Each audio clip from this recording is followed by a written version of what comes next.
Rusia, Iran, dan Korea Utara sedang pamer kemesraan di panggung dunia. Sementara itu, Amerika Serikat berusaha mengadu urat dengan NATO yang justru retak di tengah krisis. Di saat banyak yang percaya Barat masih menguasai tatanan global.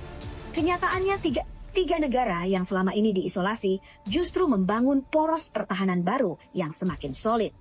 Pada 27 April 2026, Menteri Luar Negeri Iran, Abbas Araghchi, berjabat tangan hangat dengan Presiden Vladimir Putin di St. Petersburg. Sehari sebelumnya, Menteri Pertahanan Rusia Andrei Belousov berdiri berdampingan dengan Kim Jong-un di Pyongyang meresmikan monumen bagi tentara Korea Utara yang gugur membantu Rusia. Fakta ini bertolak belakang dengan narasi bahwa Rusia, Iran, dan Korut sedang terpojok dan lemah. Sebaliknya, mereka sedang menunjukkan kekompakan yang jarang terjadi di antara negara-negara non-Barat. Dalam analisis ini, kita akan bedah secara mendalam bagaimana ketiga negara ini memperkuat aliansi mereka, apa yang mendorong langkah tersebut, serta bagaimana retaknya NATO menjadi peluang emas bagi poros baru ini. Anda akan memahami mengapa dunia saat ini sedang menyaksikan pergeseran kekuatan geopolitik yang sangat cepat dan berpotensi mengubah peta keamanan global untuk dekade mendatang. Pada 27 April 2026, Abbas Araghchi tiba di St. Petersburg untuk bertemu langsung dengan Vladimir Putin.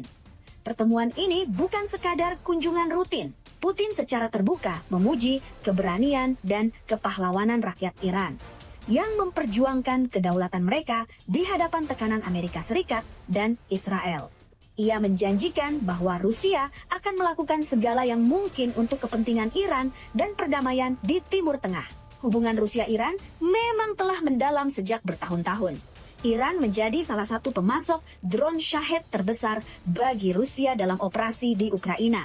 Rusia bahkan telah melokalisasi produksi drone tersebut. Di sisi lain, Rusia membantu pembangunan unit nuklir baru di Bushehr dan menyimpan uranium yang diperkaya Iran sebagai bagian dari upaya diplomasi. Tahun lalu, kedua negara menandatangani perjanjian kerjasama strategis 20 tahun. Kini, di tengah konflik langsung AS Israel dengan Iran, koordinasi militer kedua negara semakin intens. Araghchi menekankan bahwa hubungan kedua negara berada pada tingkat kemitraan strategis tertinggi. Putin menyampaikan pesan pribadi dari pemimpin tertinggi Iran yang baru, Mojtaba Khamenei, dan menegaskan komitmen Rusia untuk terus mendukung Teheran. Apa arti semua ini? Rusia melihat Iran bukan sekadar mitra, melainkan benteng di Selat Hormuz yang mengontrol 20% pasokan minyak dunia. Selama Selat Hormuz masih terganggu, harga energi global tetap tinggi, sesuatu yang menguntungkan Rusia sebagai eksportir minyak besar. Di sisi lain, Iran membutuhkan teknologi militer Rusia, suku cadang, dan dukungan diplomatik di Dewan Keamanan PBB untuk melawan sanksi dan tekanan Barat. Aliansi ini bukan lagi reaksi defensif semata. Ini adalah strategi ofensif bersama untuk mengubah keseimbangan kekuatan di Eurasia dan Timur Tengah. Sehari sebelum pertemuan di St. Petersburg, yakni 26 April 2026, Menteri Pertahanan Rusia Andrei Belousov tiba di Pyongyang bersama Kim Jong-un. Ia meresmikan Memorial Complex and the Museum of the Combat Exploits of the Heroes of the Overseas Military Operation, monumen dan museum yang didedikasikan bagi tentara Korea Utara yang gugur saat membantu Rusia di wilayah Kursk dan operasi Ukraina lainnya. Kim Jong-un secara pribadi hadir dan menyatakan bahwa jiwa para korban akan hidup selamanya dengan kehormatan besar. Ia menegaskan komitmen Korut untuk terus mendukung Rusia dalam menjaga kedaulatan dan kepentingan keamanan. Belousov menyerahkan penghargaan Perintah Keberanian kepada prajurit Korut yang selamat.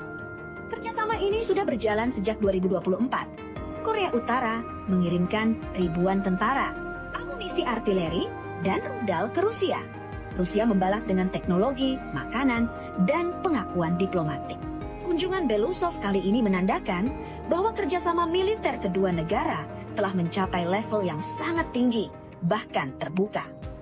Bagi Rusia, dukungan Korut sangat berharga di medan perang yang memakan banyak sumber daya. Bagi Korut, pengalaman tempur di Ukraina menjadi laboratorium nyata bagi tentaranya, sekaligus membuka akses terhadap teknologi militer Rusia yang canggih. Monumen ini bukan hanya simbol penghormatan, melainkan deklarasi politik. Kami adalah sekutu yang saling mengandalkan di saat sulit. Poros Rusia Korut ini melengkapi poros Rusia-Iran. Ketiganya kini membentuk jaringan yang saling mendukung. Teknologi Rusia, sumber daya manusia dan rudal Korut, serta posisi strategis dan drone Iran. Sementara poros timur semakin kompak, NATO justru menunjukkan retakan serius. Sebuah email internal Pentagon yang bocor mengungkap opsi ekstrem, menangguhkan keanggotaan Spanyol dari NATO karena menolak memberikan akses pangkalan dan wilayah udaranya untuk operasi terhadap Iran. Presiden Spanyol Pedro Sánchez bersikeras bahwa Spanyol hanya akan bertindak sesuai hukum internasional. Sikap ini membuat Washington geram. Trump secara terbuka mengkritik sekutu-sekutu Eropa yang enggan mengirimkan angkatan laut untuk membuka kembali Selat Hormuz. Ia bahkan sempat mengancam menarik Amerika Serikat keluar dari NATO. Di tengah kekacauan ini, Presiden Prancis Emmanuel Macron kembali menyerukan pertahanan Eropa yang mandiri. Ia mengajak negara-negara Eropa, Korea Selatan, Jepang, dan lainnya untuk membentuk jalan ketiga yang tidak terlalu bergantung pada Amerika. Macron melihat ketidakpastian kebijakan Washington sebagai ancaman jangka panjang bagi keamanan Eropa. Fokus utama saat ini adalah Selat Hormuz. Penutupan sementara, selat tersebut telah mengganggu pasokan energi global. Eropa sangat membutuhkan pembukaan kembali selat itu, tetapi prosesnya akan memakan waktu lama dan memerlukan komitmen militer yang besar, sesuatu yang tidak semua anggota NATO bersedia berikan.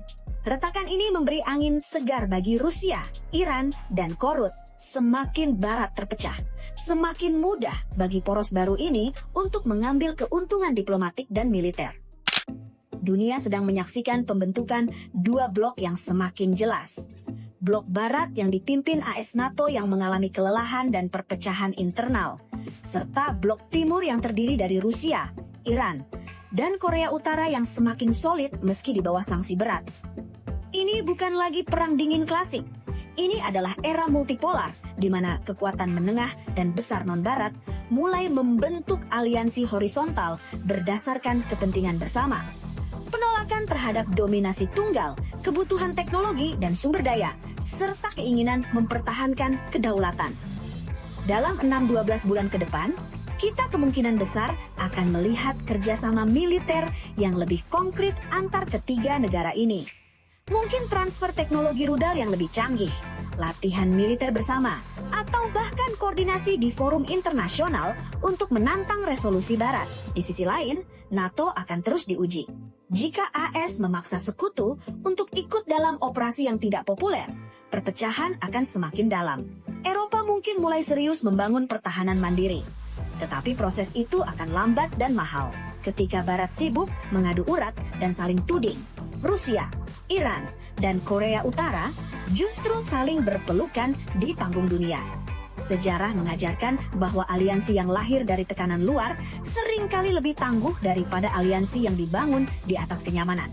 Dunia sedang berubah, dan perubahan itu sedang berlangsung cepat di depan mata kita.